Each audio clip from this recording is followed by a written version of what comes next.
ৰাজ্যত ৫০০খন উচ্চ আৰু উচ্চতৰ মাধ্যমিক বিদ্যালয় ৭ৰ পৰা ১০ কোটি টকা ব্যয় কৰি নতুনকৈ নিৰ্মাণ কৰাৰ এক বিশাল কৰ্মযজ্ঞ আৰম্ভ হৈছে।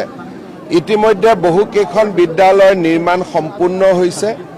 আজি আমাৰ PMC পলাশবাৰী আঞ্চলিক উচ্চ মাধ্যমিক বিদ্যালয়ৰ নিৰ্মাণ আৰম্ভ হ'ব। অসমৰ চৰকাৰী মাধ্যমিক চৰকাৰী খণ্ডৰ বিদ্যালয়বিলাকক নৱজাগৰণৰ দিশে লৈ যোৱাৰ ই এক বিশাল পদক্ষেপ আছিল।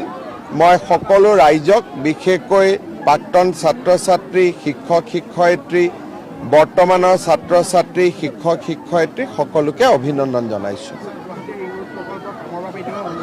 গুৱাহাটী ৰিং ৰোড প্ৰকল্পৰ যিটো কণ্ট্ৰেক্ট বা ঠিকা বুলি কয় তাক ইতিমধ্যে আবণ্টন কৰা হৈছে আৰু মই ভাবোঁ যে অহা ২ মাহৰ ভিতৰত তীব্ৰ গতিত কাম আৰম্ভ হ'ব আৰু ২ বছৰৰ ভিতৰত ই সম্পূৰ্ণ হৈ উঠিব।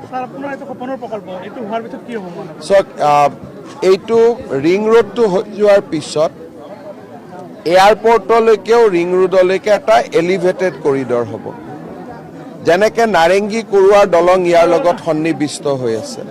ইয়াৰ পিছত নগাঁও, মৰিগাঁও আৰু দৰঙৰো দলং হ'ব।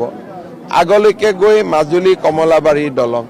অৰ্থাৎ অসমৰ প্ৰত্যেকখন জিলাতেই একোখনকৈ ব্ৰহ্মপুত্ৰৰ দলং আমি পাই যাম আৰু ৰিং ৰোড প্ৰকল্পই এটা ডাঙৰ পৰিৱৰ্তন কৰিব। মই ভাবোঁ যে দক্ষিণ পূব এছিয়াৰ দুৱাৰমুখ হিচাপে এটা নতুন পৰিচয় গুৱাহাটীয়ে লাভ কৰিব।